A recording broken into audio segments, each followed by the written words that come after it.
All right, it looks like we're ready to get started. So I'd like to take a moment and welcome and thank you all for joining us today. As you can see from the yellow banner on our updated logo on the screen, we are celebrating 10 years of lending this year. My name is Tracy McCauley, the 2023 Board Chair for the Housing Trust Fund Ventura County and Management Analyst with the County Executive Office Community Development Department. During today's annual public meeting, we're going to take a look at the Housing Trust Fund Ventura County's 2022 accomplishments, our goals for 2020-23, and provide an opportunity for members of the community to provide feedback on our programs and services. Our board is honored that we're joined today by two renowned affordable housing experts. We're so lucky to have both of these people here with us today. So today you're going to hear from Dr. Richard Green of the USC Lusk Center for Real Estate and Alan Greenlee from the Southern California Association of Nonprofit Housing. I'd also like to introduce our distinguished CEO, Linda Braunschweiger, if you haven't already met her. She knows everybody, though. Maybe you saw her recent piece about affordable housing and land use in the Ventura County Star, but if you did miss it, take a moment to go back. It's well worth a read. And you're going to hear more from Linda later on in the program. I would also like to welcome some of our dignitaries today. Here with us today, we have Doug Halter from the Ventura City Council, Patricia Quiroz, District Director for Assemblymember Steve Bennett, Maruja Clense with Matt Levere's office, Andy Sobel from the Santa Paula City Council, Manuel Minharis and Michael Inda from Supervisor Kelly Long's office, Christy Madden from the County Executive Office, and Jeffrey Starkweather from the City of Ojai Planning Commission. If I missed anybody, I apologize. And feel free to go ahead and pop your name in the chat and we will announce you when we see you're on. So thank you all for joining us and showing your support for affordable housing in our community. Now I'm going to turn our attention to the slides and announce our 2023 board officers. For 2023, we have Ken Triguero as Vice Chair. Karen Flock has returned to serve as Treasurer. Daniel Gonzalez has joined our executive team as Secretary. Alex Russell is our former Chair.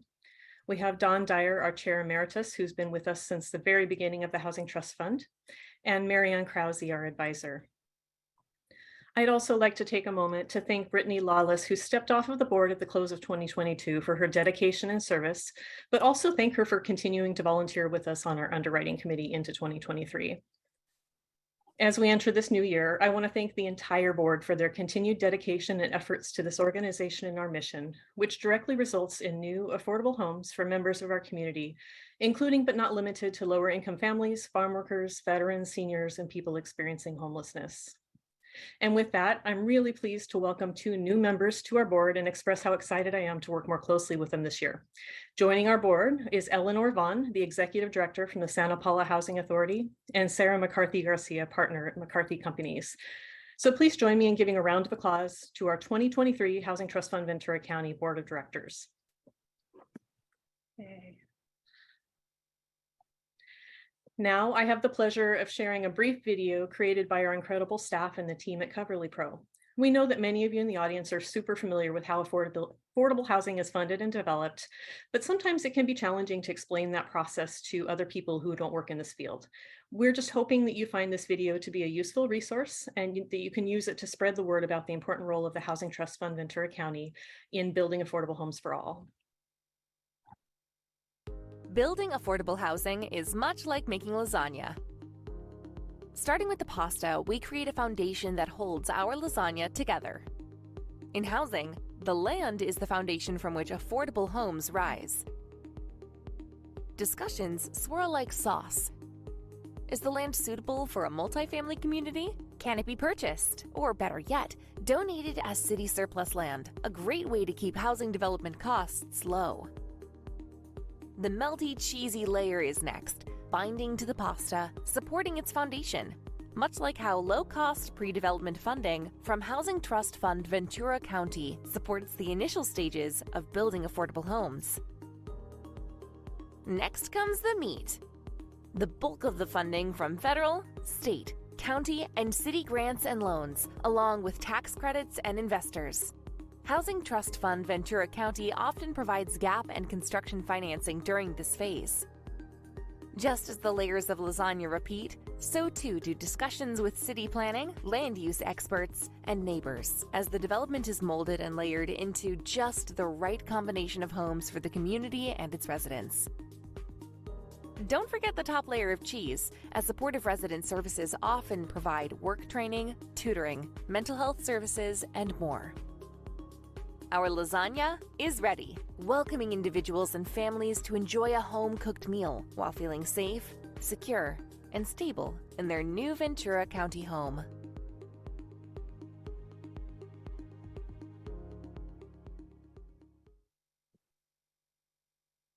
As you can see, we tried to take what's a really complex topic and keep it short, simple, and visually interesting. We hope you agree, and we hope that you'll share it among your circles. At the end of today's meeting, we're going to be dropping a number of resources in the chat, that will include this video. Before I pass this presentation over to Alex Russell for a look back at 2022, I'd just like to take a moment to thank him for his 9 years of service on this board of directors, and in particular for his service over the last 2 years as board chair. Although he's going to focus during his presentation on just 2022, these past 2 years for the trust fund, like for everybody, have been a period of transition with COVID, but it's also been a time of incredible growth and opportunity for the Housing Trust Fund. Through it all, Alex has remained calm, strategic, and incredibly focused on our organizational goals. I've known Alex for a long time. I can also say he's one of the hardest working and motivated people I know. So please join me in welcoming Alex for a look back at 2022. Thank you, Tracy. Good afternoon, everyone. As Tracy said, 2022 is probably our best year ever, and you can read all about it in the hot off the virtual presses 2022 annual report. This report will be on our website soon, and I believe a link to the report will be provided in the chat during this meeting. So I definitely encourage you to take the time to look it over. But we're going to go over a few of the highlights of the report during this presentation. So as you can see from the slide, we have a tremendous amount of private capital support for our mission. I will not read them all, but we had over 30 significant donors and investors in 2022, and we want to thank them all for their support and also highlight a few. The few that we want to highlight are the fact that we received investment capital through below market interest rate loans to the Housing Trust Fund from Community West Bank, Mission Bank, US Bank, and CBC Federal Credit Union. The credit union was so pleased with their investment that they're offering to double it in early 2023. These investments are directly or indirectly matchable by the state, which brings even more funding to our community. So we want to thank again all of our donors and investors. Thank you so much.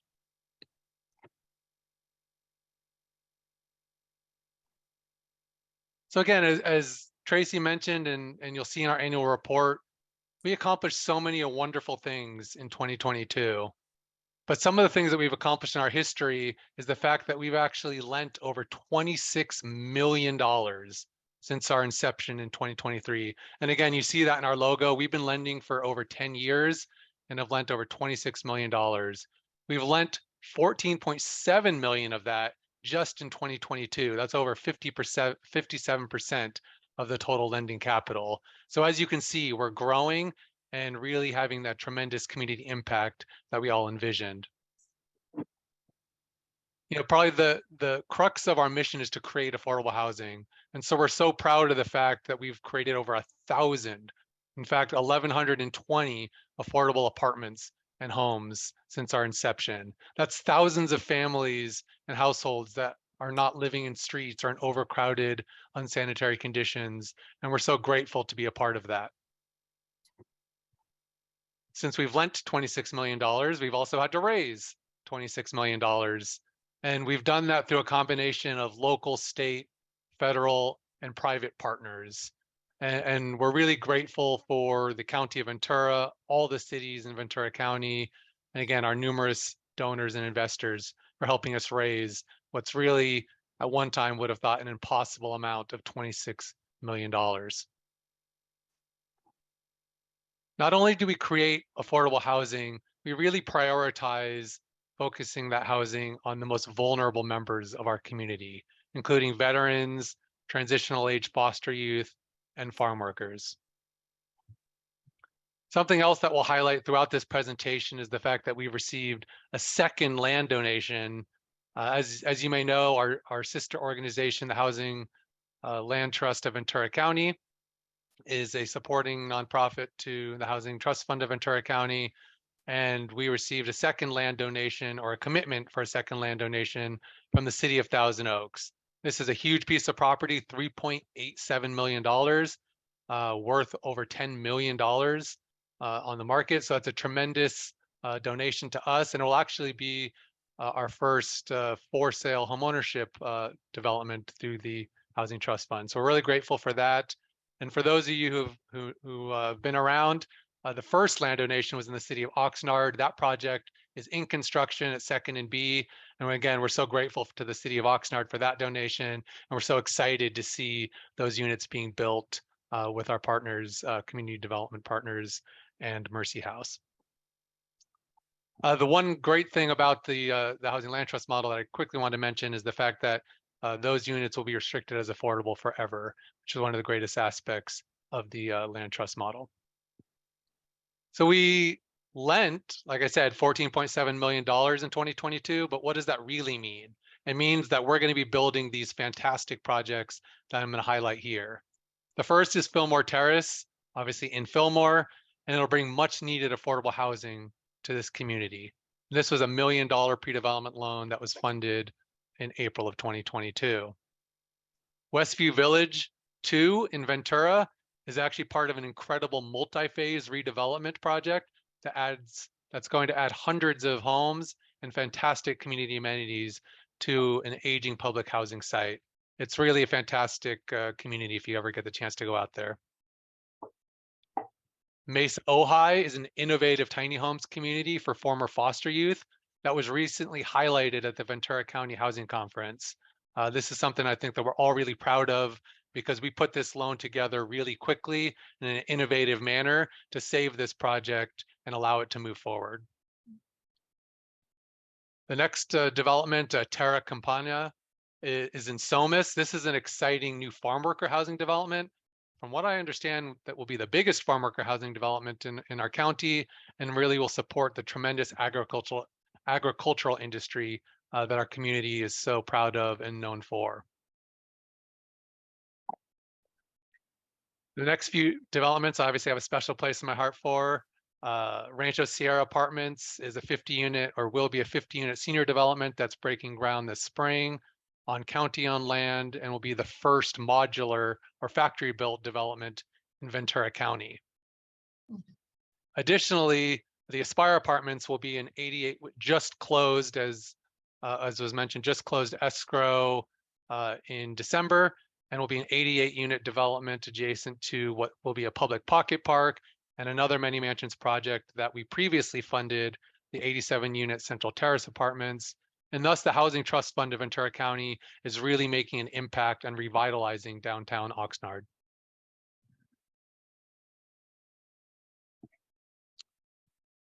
So again, highlighting a few more of the accomplishments from 2022.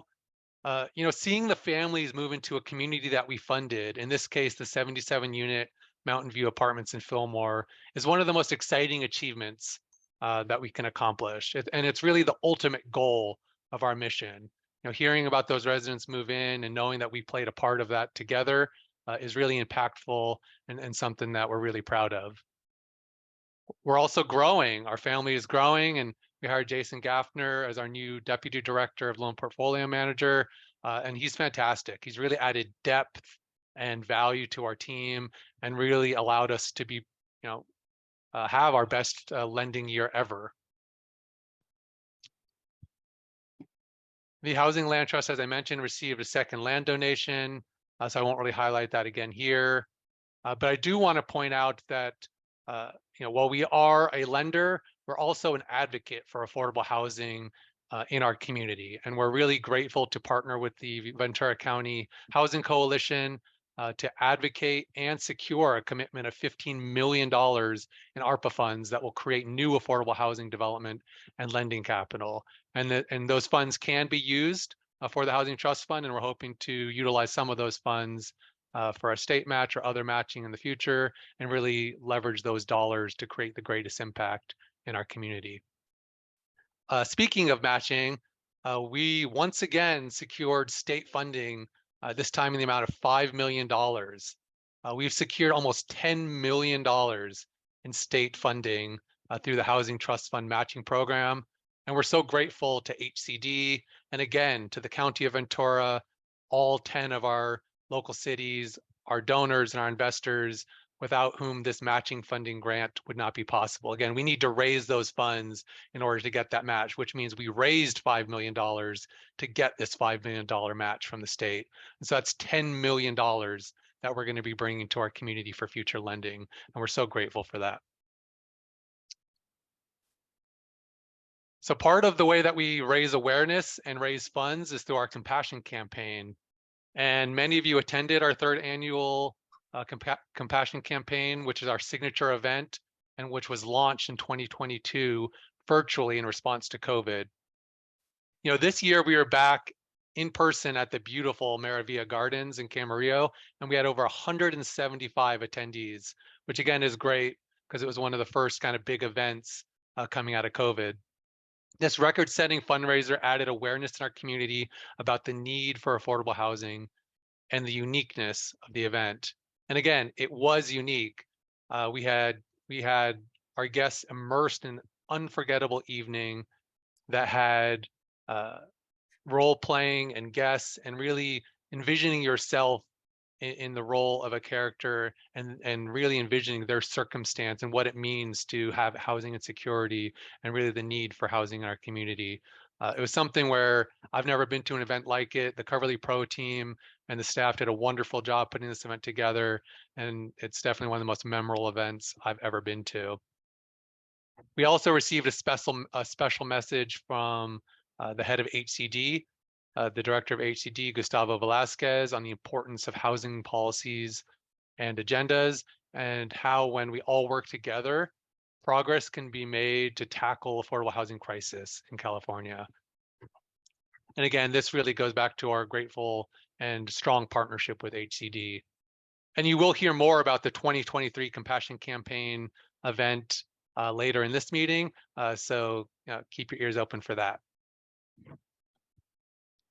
Now it is my pleasure to introduce Dr. Richard Green, Director and Lusk Chair in Real Estate at the USC Lusk Center for Real Estate.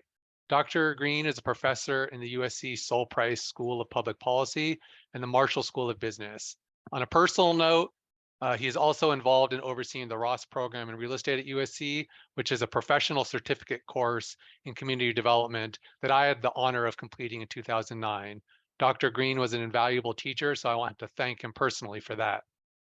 Additionally to his other professional credentials, he has served as a senior advisor for housing finance at the U.S. Department of Housing and Urban Development and is a trustee of the Urban Land Institute. Dr. Green's research addresses housing markets, housing policy, tax policy, transportation, mortgage finance, and urban growth. His book with Stephen Malpalesi, A Primer on U.S. Housing Markets and Housing Policy, is used at universities throughout the country, and has recently published a book, Introduction to Mortgages and Mortgage-Backed Securities. Dr. Green has testified before the U.S. Senate and House committees, as well as the California Assembly committees, and consults for the World Bank. A quick note, we will be having a Q&A directly following the conclusion of both Dr. Green's and Alan Greenlee's presentations, and we ask that you hold your questions until that time. All the questions should be submitted via the chat, and we will do our best to get to as many questions as possible, time allowing. Without further delay, Dr. Green, the virtual floor is yours. Thank you, and thank you for inviting me to be here today. Your work sounds terrific. My only comment is we need a multiple of the work that you're all doing, and I hope we see that in the years to come. Just another quick comment. As you know, in California, we do throughout the state have a problem with housing, and even the places that used to be inexpensive have gotten expensive, like the Inland Empire used to be sort of a safety valve for housing. The Inland Empire is now very expensive. So there are only two ways that we're going to deal with this. One is we have to build far more housing than we are building. and on an order of 4 times as much a year as we are building. And that is a feasible thing to do because other places do it. But we also have to have more subsidy. And if you look worldwide at the places that successfully house people, which is actually not that many places, they use one or both of those strategies. So Tokyo is the largest city in the world. The cost of housing in Tokyo hasn't gone up in 30 years. Japan builds 1 million houses a year. It has 110 million people in it. The United States builds 1.5 million houses a year with 330 million people in it. We are growing. Japan is not growing, although we're not growing much right now. Japan's losing population. Supply matters. I mean, supply really matters. But the other thing about Japan is their income distribution is very even relative to most countries in the world, which helps. As you know, we have a very uneven income distribution in the US in general, and especially here in California, which means that to solve the problem, you're also going to need subsidy. And to give the extreme case, Singapore, which does a great job housing its people, about 80% of people get a housing subsidy. And you get a housing subsidy with incomes up to about $150,000 a year. So I just want to put those thoughts out there before I get into my remarks. I'm going to talk briefly about 3 things. I'm going to talk about, well, 4 things. I'm going to talk about inflation. I'm going to talk about interest rates. I'm going to talk about banking, and I'm going to talk about Ventura County, because all of these things are things we need to think about in the years to come, in the next couple of years to come. So on inflation, I'm going to talk a little bit about where we are and also about how real estate, how rents respond to inflation. So is it a hedge? On interest rates, I'm going to be talking about cap rates, because in both the nonprofit and for-profit sector, deals that made sense a year ago are not penciling right now because of the change in cap rates. And I'm going to talk about where that's coming from and what we might expect in the years to come. I'm going to talk about banking. There's an aspect of the banking sector that I'm very worried about, and it's reflected in the fact that, as I'm sure you know, banks have largely gotten out of construction lending over the course of the last year. And then finally, some stuff on Ventura. So the thing about inflation is the Fed is very focused on demand right now, and it's raising interest rates in order to try to quash demand. But the fact of the matter is, I don't think this is principally a demand-driven inflation environment. It's been largely supply-driven, and that can be explained by these 2 lines. The top line is consumption of services. The bottom line is consumption of goods in the US. And what you can see is relative to trend, sorry about that, relative to trend, you can see we're still spending less on services than trend would suggest, but far more on goods than trend would suggest. And that's because we couldn't go out. We weren't consuming services. We weren't getting our haircuts. We weren't getting our nails done. We weren't going to restaurants. We were home. We were bored. And so we were clicking on these buttons that allowed things to come to our house. And that put a lot of pressure on the supply chain. And that, to me, along with China and its COVID policy, along with the war in Ukraine, has had a very devastating impact on the ability of the economy to supply enough stuff to people who are demanding it. We are seeing a reversal, and a pretty rapid one right now. And my view is that inflation probably is done for a while. Particularly, we look at things like automobiles, where prices went crazy. They're falling pretty rapidly right now. We look at the amount of inventories that Target and Walmart and Costco have.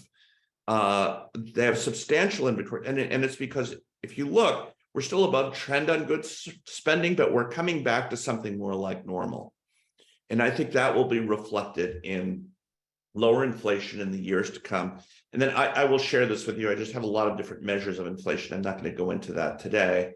But the point is, I do think that we are going to see a reduction in inflation. And the question is, at what point is the Fed comfortable enough that they stop raising interest rates, or indeed even start reversing interest rates downward? And that's going to be critical in the housing space, particularly in the lending space.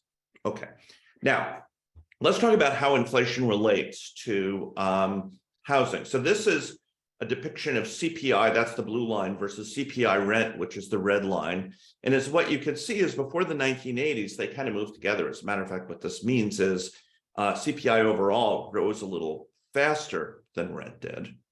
And as a result of that, housing was affordable in the United States in the 1970s. In fact, pretty much anyone in any city could find a place they could live and spend less than 30% of their income in the mid-1970s. Hard to believe right now, but true. What you've seen is this tremendous divergence between CPI growth and rent growth, right? That's why people are so upset, as well they should be, is they don't see their incomes keeping up with rent. They see rent being more expensive than everything else, and it rightfully has them upset. Okay, well, one of the things that fundamentally happened is with the Tax Reform Act of 1986, it suddenly became much less attractive to build stuff. And at the same time, we saw tightening, in part because of environmental reasons, many of which, environmental laws, many of which were enacted for very good reasons. It became much harder to build houses. So you had this combination of events that led to a substantial reduction in the number of units being produced on an annual basis in the post-1980s compared to the pre-1980s. And this is true even relative to population growth and so on. So it's not surprising that we see this. So what we get is, and forgive this, but is there's a relationship between inflation and rent. Is for every percentage point increase in inflation, you expect rent to go up about 0.42 percentage points. So if we're in an 8% inflationary world, on average, this is in the US, you're going to see rents go up by between 3 and 4% on top of sort of the normal 2% we see each year. So if inflation reverses, that will relieve some rental pressure, but inflation by itself puts pressure on rents. Okay, so that's the first thing you need to think about going forward. Okay, now the next thing I want to talk about are cap rates and where cap rates come from. And to me, the fundamental that reveals stuff about cap rates is the tip rate, which is an inflation adjusted security that you can buy. As a consumer, you can buy something called an I bond up to $10,000 a year that basically has an inflation protection feature in it. So it's what economists call a real interest rate. So what this means at 1.5% is at the end of the year, the income that you get on a bond is 1.5% plus whatever CPI growth was in the previous year. So right now that's in the neighborhood of 8%. Okay, so now the thing about cap rate is a cap rate is reflecting both the return people expect on their investment less the growth that they expect on their investment. So this is a good benchmark for cap rates. Okay, now when we look at the relationship between the tip rate and the cap rate, we see every 1 percentage point increase in the tip rate leads to a 0.2% increase in the cap rate. Okay, so let's go back and see where we are. And what you can see is a year ago, the tip rate was -1%. And now it's about 1.5%. It's come down a little bit, but I'm just going to make the math easy. So that's a 2.5% increase in the tip rate. That would lead us to expect cap rates to increase by about 1.5%, a little more than that. Okay, but let's just make it easy. 1.5%. We were in a 4% cap rate world a year ago. So an increase in the tip rate of 1.5%, or the cap rate of 1.5%, has an enormous negative impact on value, on the neighborhood of 1/3. Okay, now you could compensate for that some with rising rents, but and so that's why we're seeing a couple of things. One is we are seeing transactions in the market have just disappeared. The bid ask has disappeared because buyers are in fact evaluating real estate as if its value has fallen 20 to 30%. Sellers don't want to admit it, and so you've seen transactions go away. But the other problem this creates is if you think about how a development works, the presumption is that when you're done with the development, your cap rate is going to be lower than your return on cost. That's how you make a profit. And even if you're in nonprofit space, you need those things to at least line up. If your cap rate is higher than your return on cost, you have a deal that's underwater from the moment it's opened. And you're going to struggle to get permanent financing for it, and so on. So in terms of feasibility, affordable market, total market, et cetera, keep your eye on the tip rate in the year to come. Final thing I want to talk about before I get into Ventura is I worry about banks. So here's what a bank balance sheet looks like. Its assets are loans, its liabilities are deposits and capital. Okay, now, what happened to savings and loans 30 years ago? They had mortgages on their balance sheet. They were financed with deposits. Interest rates went up a lot. Deposit rates had to go up a lot. As a result of that, the amount that savings and loans had to pay depositors was greater than the amount they were taking in on their mortgages. And so they failed in large numbers. Now, things got worse with deregulation. I'm not going to get into that, but the fundamental thing that killed the savings and loans was that mismatch between the deposit rate and their long-term interest rate. So currently, suppose the bank has an average loan length of about 2 years. Okay. A 1 percentage point rise in short-term interest rates means that the value of their assets will fall by about 2%. The Fed funds rate is actually up now 375 basis points. So that's like a 7.5% reduction in the value of their balance sheet. If they add 10% capital, that means they've used up almost all their capital. And so this is a concern of mine about the health of banks going forward. It's not a credit market concern. It's an interest rate concern. Banks do not do well when short-term rates rise very rapidly, and they have been rising very rapidly. Okay, let's talk a little bit about it. Let's talk about Ventura. You know, the fundamentals of Ventura, I find this interesting. If you look at sort of what matters, this is a location quotient, and this says how important an industry sector is for jobs relative to the country. And one of the interesting is if you look at information technology, there's actually not that much of it going on in Ventura County. This is also, I should say, private sector, not public sector.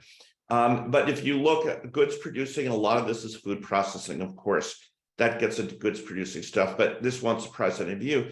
It relies far more on natural resources and mining than anywhere else in Southern California and in general, the world. Now, one of the reasons this number is so high is because on the average place, employment in this industry is very, very low. So all you need is some employment in here for it to be high, but clearly is a driving industry. And so the price of crude oil is going to matter to the economic health. And it went down considerably after spiking. It's now going up a little bit again. Again, a driver of the local economy. But here's the thing that I find interesting. So if we look at this, this is absorption of space in Ventura County. This is new construction. Now, this is multifamily, net delivered units. This is all multifamily. This is 5 units or more. So this does not have the single family and, you know, sort of 1 to 4 stuff in it.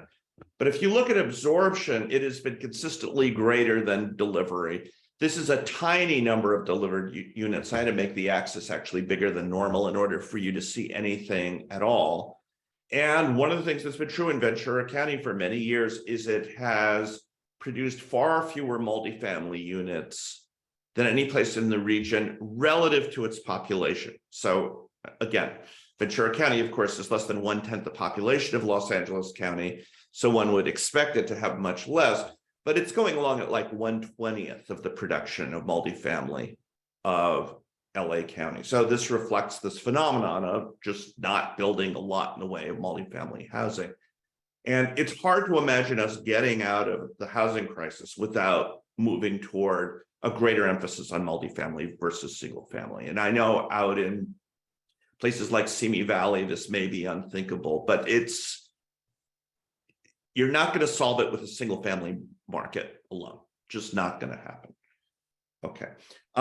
When we look at asking rent growth, we had a little bit of a lull after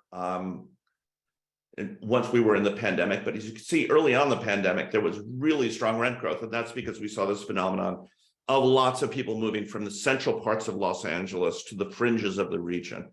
So all the way out to Beaumont, all the way up to Palmdale, all the way out to Oxnard, right, is, or even Ventura, you saw, and this was true in cities around the country, you saw people, they didn't need to be close to their jobs, there weren't amenities in big cities.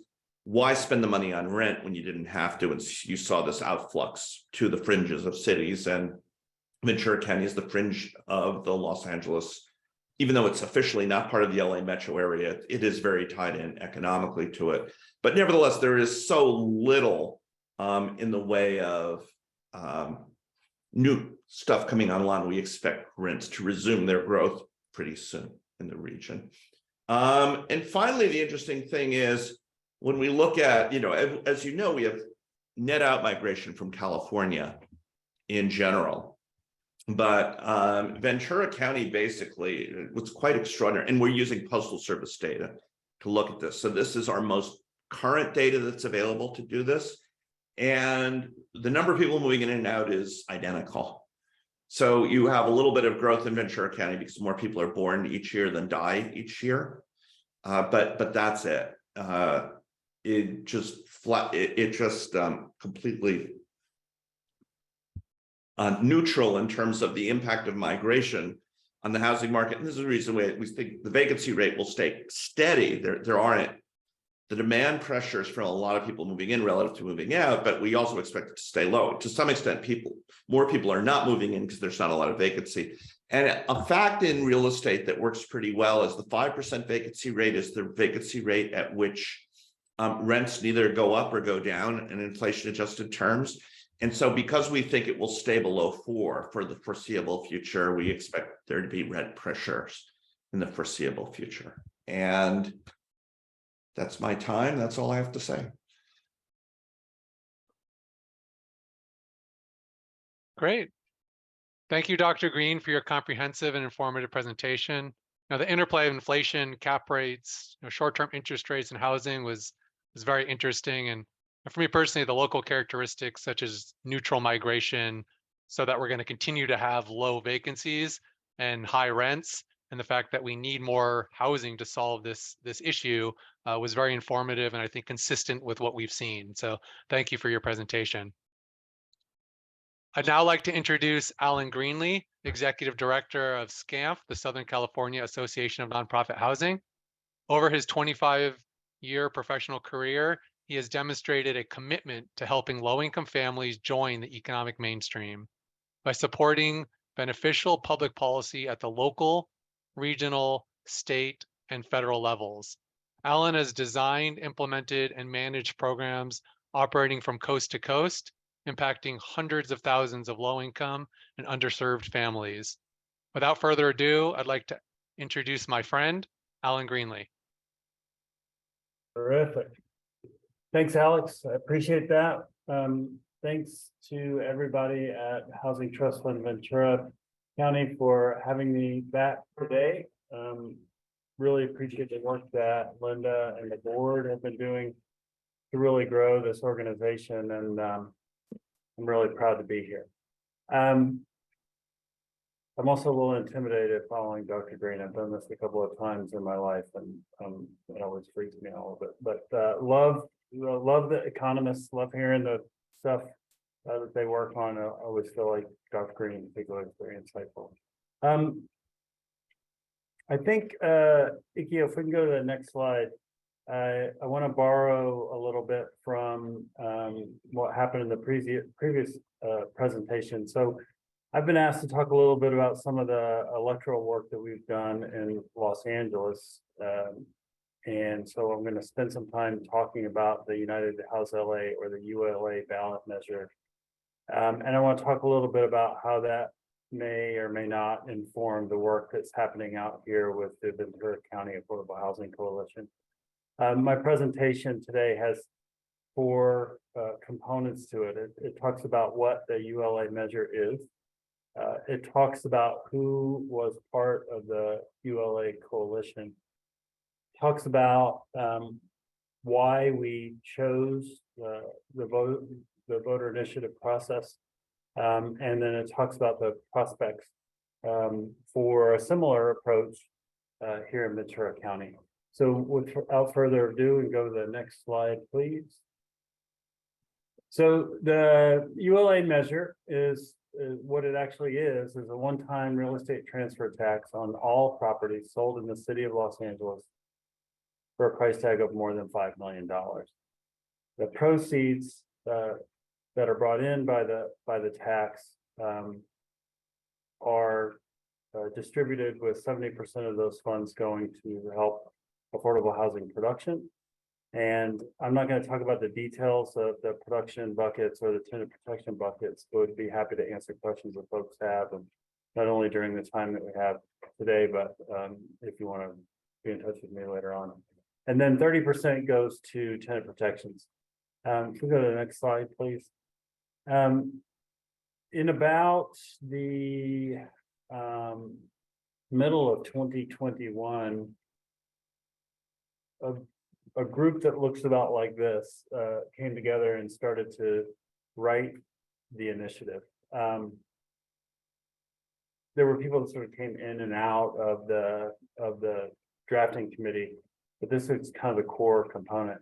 What I think is really important about this as a sort of an instructive piece was that we had tenant protections experts, we had affordable housing experts, we had progressive community groups, and then you'll notice there that we had a good contingent of union partners. So the initiative shows the complexity of that coalition in some of the details about how we either collect the tax or how we expend the funds. If you go to the next slide, we had about 140 endorsing organizations, and this list here shows the 60 or so most active members of the coalition. So our campaign included not only drafting the measure, writing the measure and writing it in a way that was tactical about what we would get for a title and summary. We then had to collect petitions, and I'll talk a little bit about that here in a moment. And then we had to actually run the campaign. And so it really did take the village to be able to conduct all that work, because nobody was getting paid to do it. We all did it on a volunteer basis. And so the coordination and coalition work was really extensive and pretty remarkable, if I do say so myself. If we go to the next slide. One of the things we did, California has this thing called the California Voter Initiative Power, which means that by petition, citizens can bring things onto the ballot for consideration. And so that's why the Trader Joe's parking lot is always full in the summer, because we're trying to put things onto the ballot. As it relates to funding measures, though, there are some limitations or perceived limitations, particularly on real estate things. So in the form of Prop 13 and Prop 218. Prop 218, just to refresh your memory, says that no property related fee may be levied to pay for a general government service such as police or fire, or imposed for a service not used by or immediately available to the property owner. And so it essentially limits what kinds of fees you can charge, who you can charge them to, and what you can use with the fund. And then Prop 13, as you all know, is really a property tax measure, but it has limits on tax impositions as well. In 2020, the California Supreme Court, in a case called the City of and County of San Francisco versus all persons interested in Proposition C, I think that. Yeah, Proposition C. And then again in 2020 in Fresno, the Clean and Safe Neighborhood Parks Tax Ordinance, or Measure P. The California Supreme Court ruled that on tax measures, Proposition 13 and Proposition 218 do not limit the California voter initiative power. And what that means in plain English is, if you put a funding measure on the ballot, and you get by petition, it is not required to receive a 2/3 majority in order to pass, but instead only needs a simple majority. So we're talking about a funding measure that would only require a 50% majority.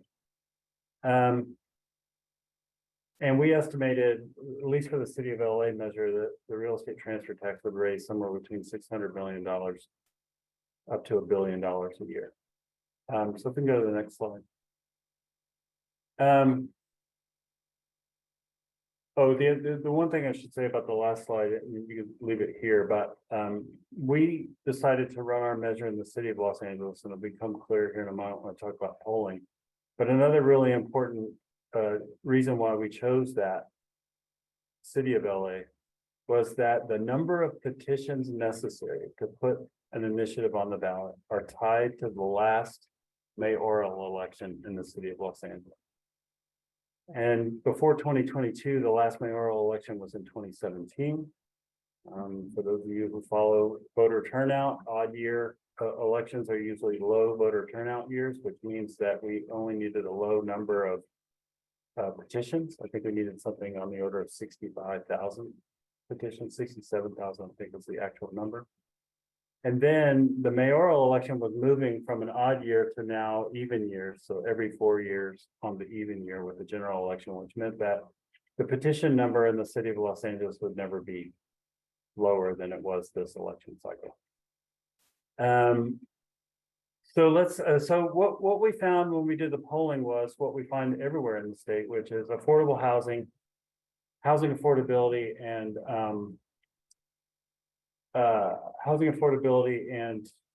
homelessness are two of the top 3 issues for voters. And here with me a second, I've lost my place here. 2 of the top 3 issues for voters. And then if we look real quickly at the next slide, you'll see that when we looked at support for among voters in the county of LA, the city of LA, and the city of Santa Monica for gross receipts tax or real estate transfer tax, that we enjoyed significant majorities of support for a fee. And then if we set it at a level above $3 million, and you'll remember that ours was finally set at 5, but if we set it at $3 million, at only 25% of the voters we polled saw themselves ever having to pay the fee. So essentially we had something that was relatively easy to get onto the ballot, something that would raise a ton of money, and something that the regular voter didn't see as something that would impact them as a payer. So if we go to the next slide, I think that as it relates to at least getting an initiative on the ballot, if we use the voter threshold thing, I looked at the county recorder's office, it looks like that the county recorder, in order to get initiatives on the ballot here in Ventura County, it has to be at least a minimum of 10% of the votes cast in the last gubernatorial race. So the 22 gubernatorial race, there were 280,000 votes cast. That means you need about 28,000 votes, 28,000 signatures to get the initiative on the ballot. And then in that voter election, in that 2022 election, you had about 500,000 folks voting. Let's see. So I kind of put all this out there, and that's actually the last slide.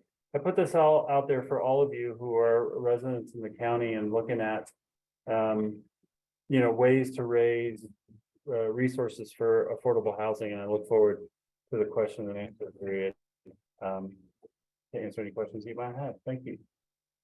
Thanks to both of you, Mr. Greenlee and Dr. Green. My name's Ken Tregear. I'm with People's Self-Help Housing and also have the privilege of being on the board. And we've allotted a bit of time here. We don't have a lot of time, but there is a chance to squeeze in a few questions. I've already received a couple directly, and I see a few in the chat. So I just want to dive into those.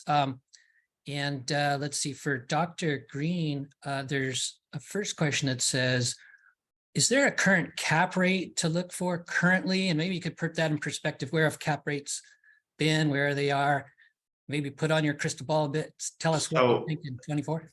Yeah, so first of all, I'll tell you, I'm old enough that when I started teaching real estate, the cap rate was 10%, and it was always 10%. That was in the late 80s, early 90s.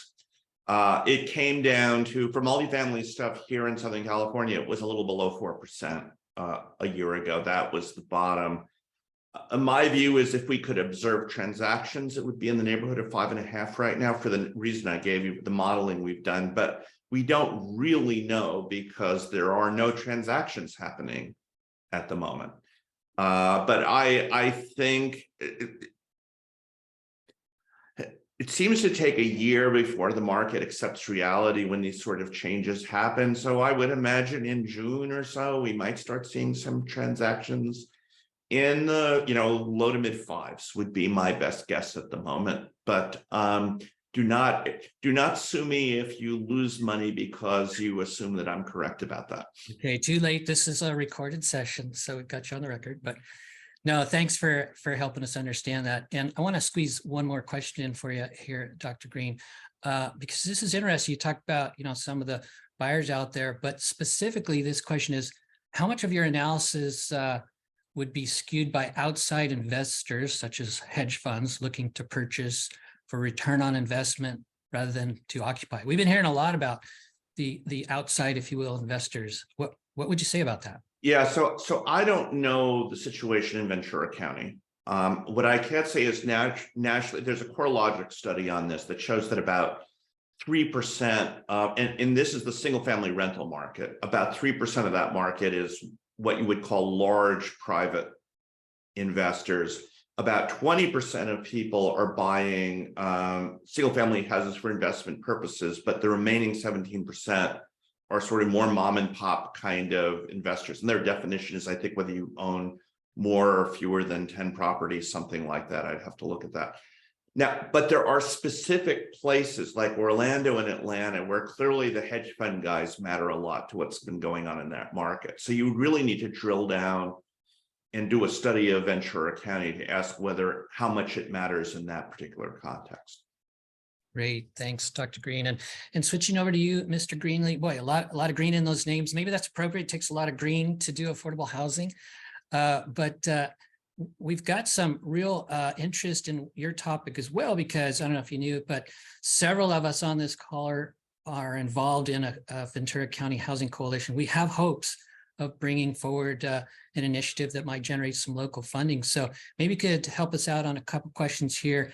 You talked about, you used the term petitions indicating the number of approved signatures. Maybe you could talk a little bit more about that, how you went about getting those signatures, if you could. Oh, yeah. Well, yeah, so specifically an approved, I think we're talking about approved signatures. It has to be a registered voter, and that all gets then checked by the appropriate agency in the city. It was the city clerk's office. So we were required to bring in approximately 67,000 signatures. We got 97,000, so went a good 50% over what we thought we needed. There were two.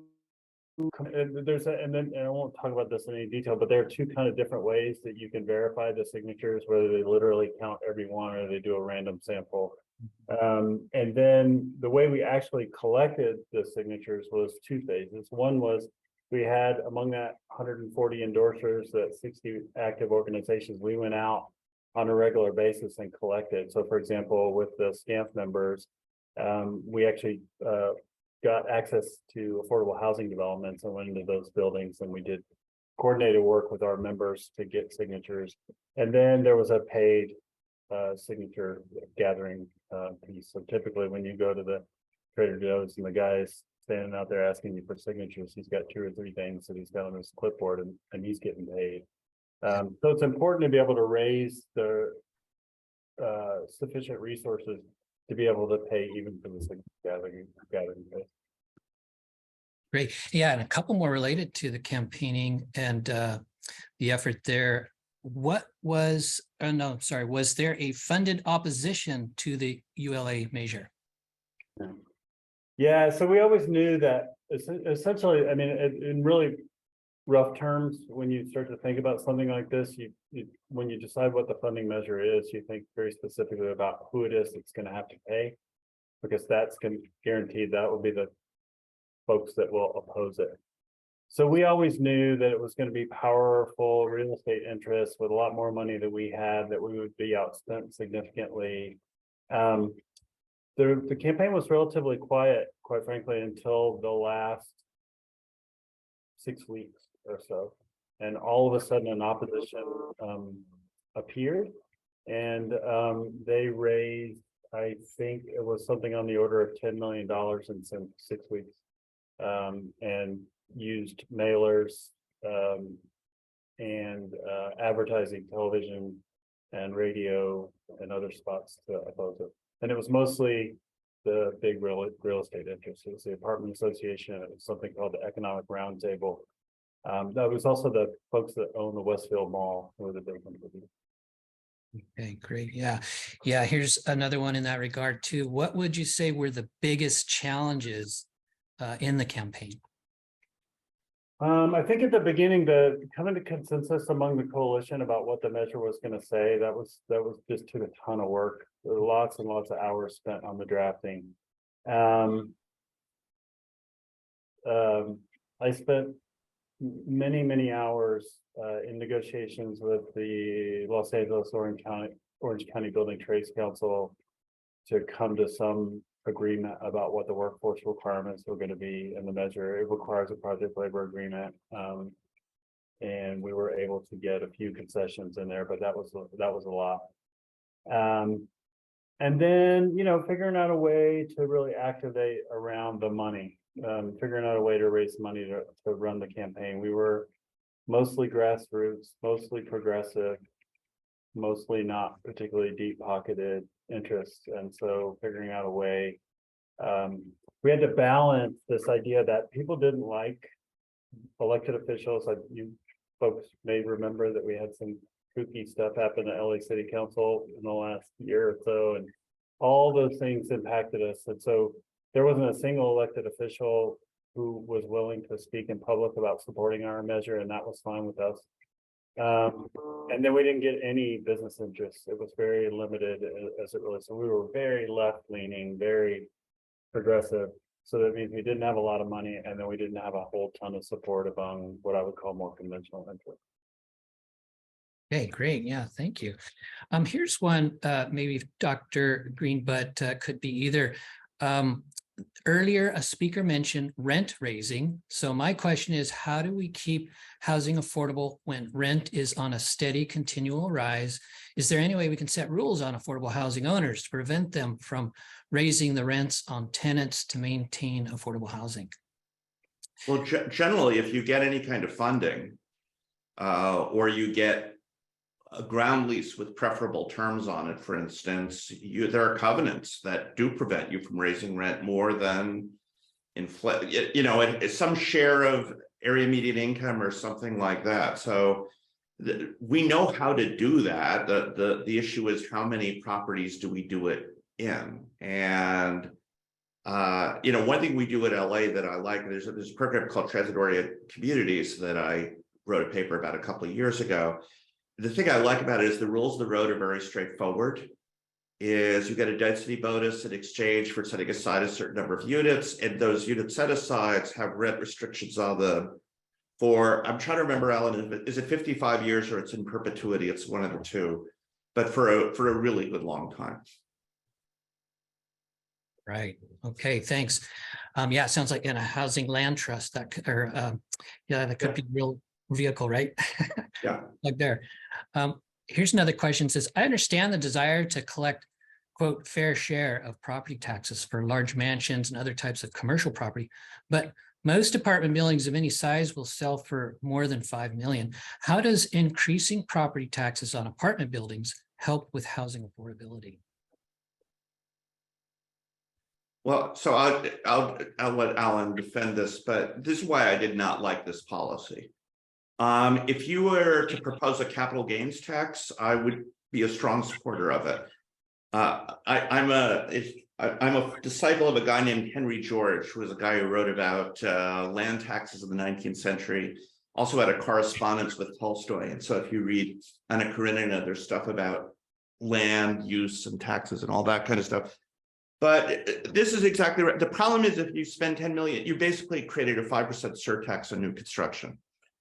And I don't like that. I mean, that does discourage new construction. Whereas a guy who sits on his ass and just gets richer by staying in the same place, I have no issue with taxing the hell out of that. So I wish that they had used a different tax policy to raise the revenue. And when you do it that way, there are no incentives against not building stuff. So that's my 2 cents. Great. Okay. I think we have time for just one more I question. think Alan should get to respond to that. I forgot to let Alan go ahead. You're on the spot now. Okay, yeah, so I definitely hear you, Dr. Green. I think there is definitely a thumb on the scale, particularly on there's 2 components. Whether there's a developer that just wants to build something and sell it relatively soon and make the difference between the sort of the benefit that they bring to the land, I think is important. There's also a pretty healthy community out there that just does entitlement, right? Where you buy a piece of land, you get it entitled, and then you sell it and make the difference between the value of that property. I'm less sympathetic, quite frankly, to the person that's in that business, but because we don't see the units until later. One of the ways we could address the production question would be to draft the measure so that you have some special consideration for developments that are built in the short term. So for example, you could just exempt the first sale of a property. So then you've got a speculative developer who comes in and builds something, can realize the benefit of the increase in value of the property by doing the improvements, and then move on, and then you subject to the tax later on. I think when you do the analysis, it doesn't really hit that much on the total amount received, and so it's a reasonable consideration. The other thing I would just say is that we're playing with an uneven deck. I think everybody would be interested. Dr. Green, you completely disagree with this. Our problem is Prop 13. Like we've got a problem. I completely 100% agree with you. Right. So we're straitjacketed and combined with what our tools are to be able to support the things that we want as public policy outcomes. And so I don't dispute. Oh, the last thing I'll say, and I know we want to move on, but like you said, the guy who sits on his posterior and just lets his property appreciate is the one that we're actually in spirit we're taxing. We may not have scalpeled that exactly right. That's great. Thanks so much for both of your insights, your relevance here. Really appreciate you spending time. I'm going to turn it over to Lynn. I don't know if we have the time for any more questions, but I'll leave that to you next. I think we're going to keep on moving in our agenda, but thank you so much to both of you, all 3 of you. We are amazingly blessed to have these assets in our community, both the Lusk Real Estate Center and Southern California Association of Nonprofits. So thank you for being here. So now I get to talk a little bit about the exciting things we have planned for 2023. We've talked a little bit about the Housing Trust Fund, and for those of you who aren't super familiar with us, I think it's really important just from a basic standpoint to understand that we're a nonprofit lender. And as a nonprofit lender, we've created a revolving loan fund where we leverage funding from a variety of different sources. And most importantly, it's important to note that a lot of the funding that we've raised is funding that historically hasn't gone to affordable housing. And in our founding days, when Don Dyer and a group of us were working to create this entity, it was really important to us that we make sure that we were bringing funds that weren't historically for affordable housing. And looking at 2023, that's going to be, some of our successes in 2023 will be some of the funding that we're bringing in. It was mentioned about the ARPA funds from the county, and we're really hopeful to be able to receive some of those ARPA funds and then leverage them with all the rest of our funding to produce even more housing. We are in line and expect to be receiving a little over $8 million from the Federal Department of Treasury through what's called the Community Development Financial Institution, CDFI, which is what we are on the federal level. We're certified as a CDFI. We should hear about that funding probably in the midsummer. And as been mentioned, we're also will be applying again under Proposition 1 for the low-income housing, the Local Housing Trust Fund matching grant, which will be up to $5 million. We expect to be able to apply for $5 million. And then we'll also be applying in 2024 for the last round of those funds. From an exciting standpoint, last year, the CDFI industry, again, Community Development Financial Institutions, got together here in California and developed a trade association.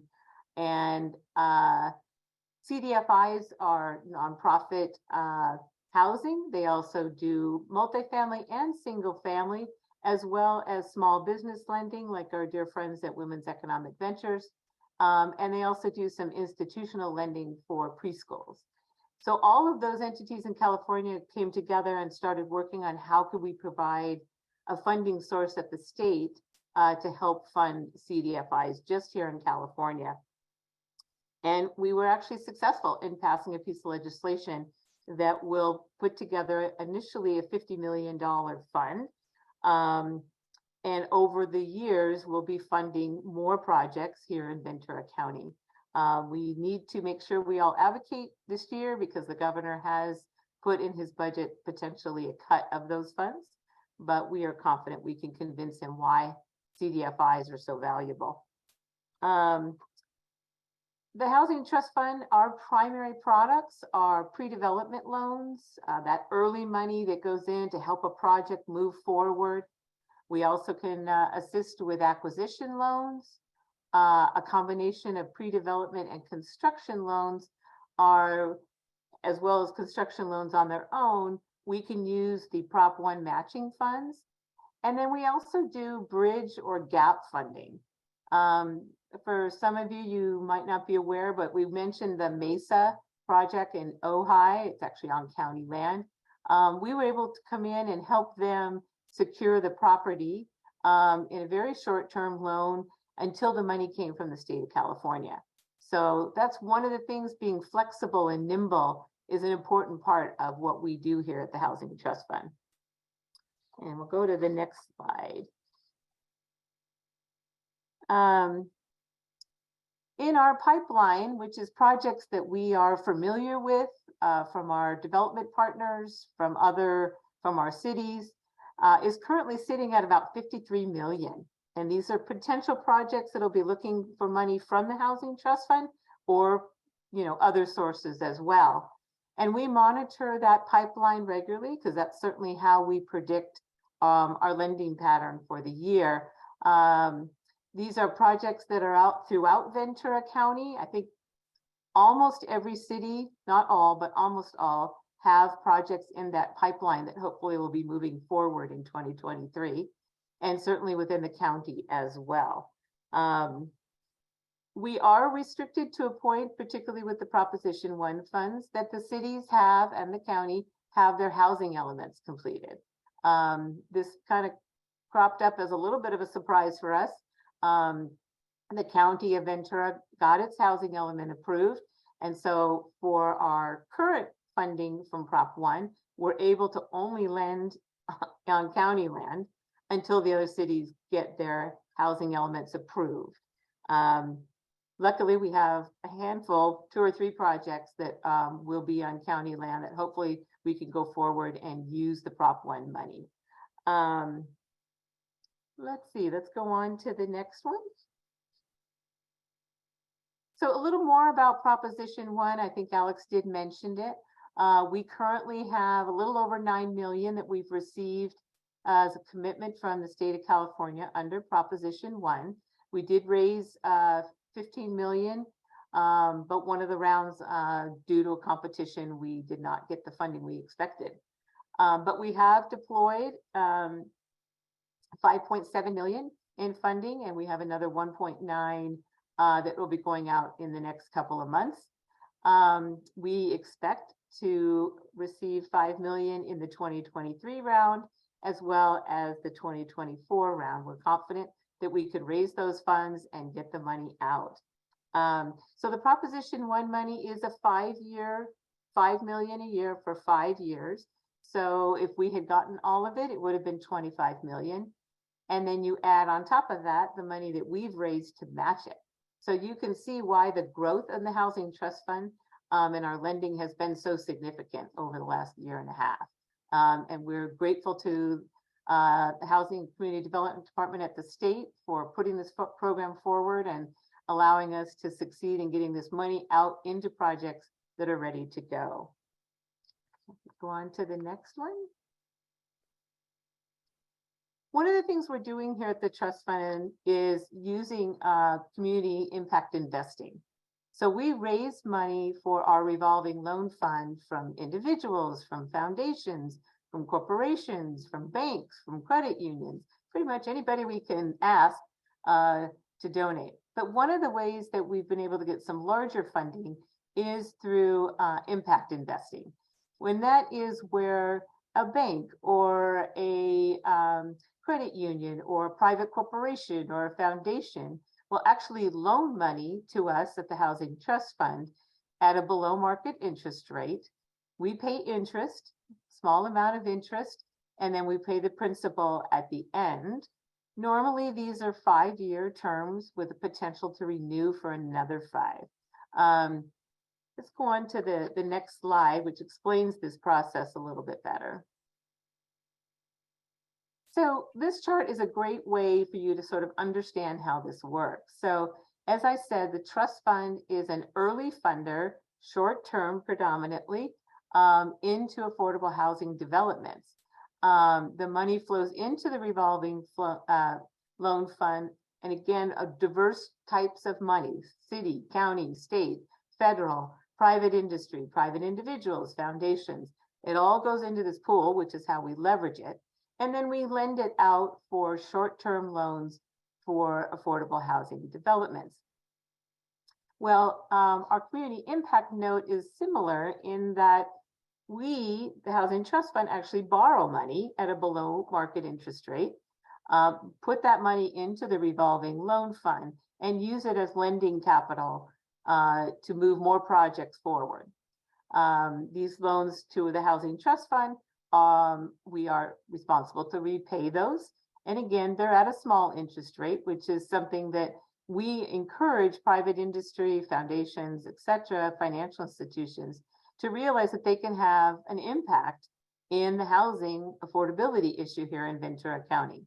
We encourage corporations and others to recognize that we all play a part in figuring out how to solve this crisis. And right now, as we've heard, units are really a big part of it, because those units are people, and people are really what we're trying to get to. You know, affordable housing, it's a word we throw around a lot, but the reality is everybody deserves to have a place to call home, and everybody deserves to have a clean, safe, and affordable home. And the way we do that is by leveraging all these sources of funding in order to generate loans and get these projects moving. And the projects are there. There's no question that the development process is there if they could find the funding. So let's move on to the next one. So as was mentioned earlier, again, we're so excited about the growth at the Housing Land Trust that we started. Lots of reasons that we started the Housing Land Trust, but one of them was really we wanted to make sure that land is reserved for affordable housing. And so we thank our city partners and the county for their support of us organizing this. The city of Oxnard was our first land donation, and excited about the project going there. And now we have this other project in Thousand Oaks that's in its very infant phase. But here is our lovely board of directors for the Housing Land Trust. Alex Russell is our chair, and we so appreciate the fact that he stood up and said he was willing to lead this group in our very young phase and make sure that we get everything done we need to progress and be successful. Peter Lyons, Marnie Brooke, Tracy McCauley, and then also Stephen Boggs, Bertha Garcia, Cesar Hernandez, Anthony Morales, Stratus Perez, Mark Pettit, and you can see what organizations they represent. And the next page, please.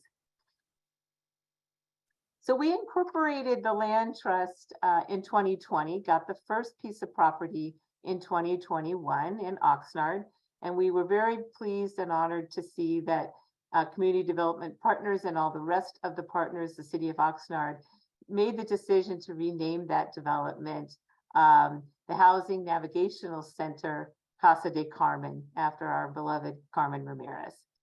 And now we're working on a single family, deed restricted, affordable home ownership project. It'll be townhomes in the city of Thousand Oaks. And the city has approved a $10 million property at Herbs and Hillcrest.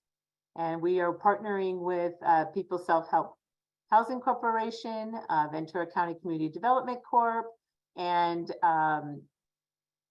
McCarthy Construction, and I think I missed a couple others. But we are also working with our cities, the rest of the cities, to encourage this. There is surplus land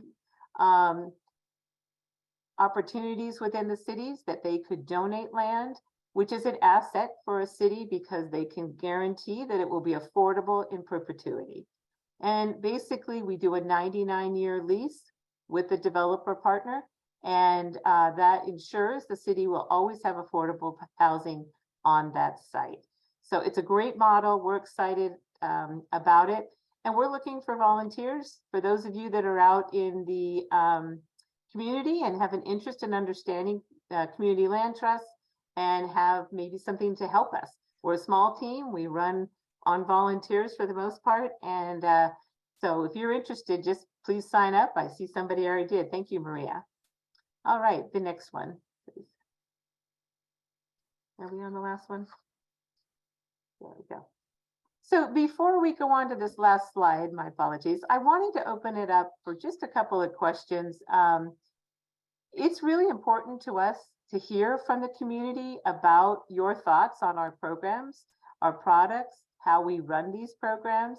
So if you have any particular question about how we work, or you'd like to see other priorities, we'd sure love to hear it. Maybe you could pop it into the chat, and I'll look and see if there's any right now. So are trust funds available for land acquisition that have affordable build construction loans planned?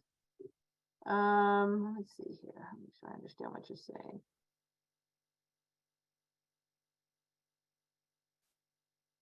So I love it. Okay. So currently, the land trust is set up to receive donated land. We currently are not purchasing land. As we fundraise and grow, and I think that's a number of years down the road, we could certainly look into purchasing land. But at this point, we are asking the cities and county to donate land for all the reasons that we know how valuable affordable housing development is.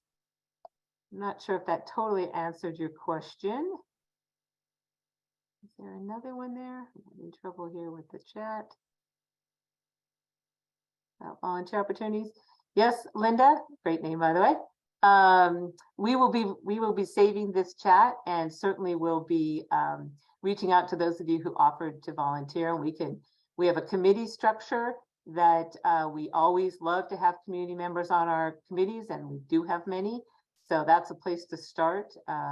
We have an underwriting committee, we have finance, audit, an event committee, land trust has some committees. So lots of ways that you and the community can be involved with our program. I don't know if there's any more, Tracy. So let's see. There is some comments in here. We will certainly provide feedback on it about the length of time to wait to be on the housing wait list. 8 years seems like a really long time, Arson. So We hear this all the time, and what we're trying to do, our little part in this, is to make sure that developments that are ready to move forward get the financing so we can actually produce those units, which hopefully will reduce these wait lists. All right, I think we are at the last, but if there's other questions in there, I will certainly address them after the meeting. And now it's my pleasure to throw it back to Tracy again. Wonderful. Thank you, Linda.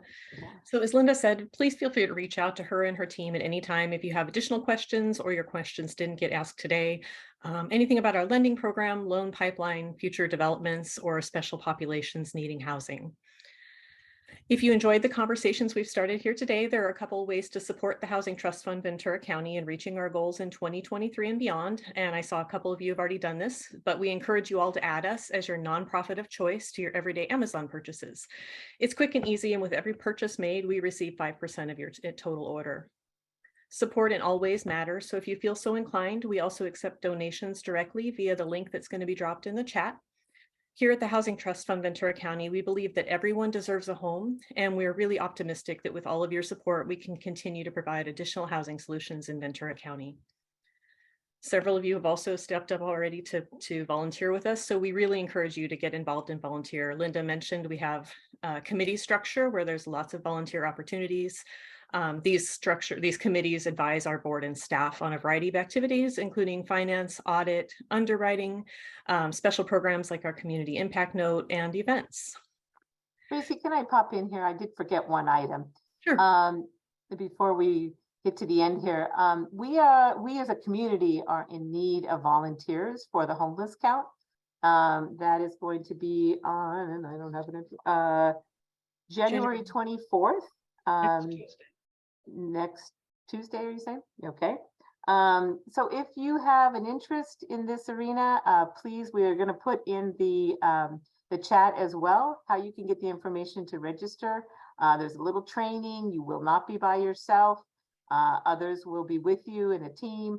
And this is really critical. This count is extremely critical because it means dollars coming to our community based on the count of the homeless count. So encourage you to volunteer. It's an experience that you will not forget, but it is also something that we're getting down to the wire, and they definitely need more people.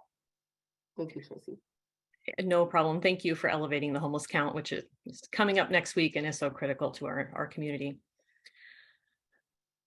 So I mentioned briefly, we have our event committee. Speaking of events, if you attended last year's compassion campaign, let me thank you again for joining us. And I'm going to give a brief comment about it. You know, during 2022, we focused on the stories and faces of our community, bringing the focus on what we do to the people that are helped through the provision of safe and affordable homes.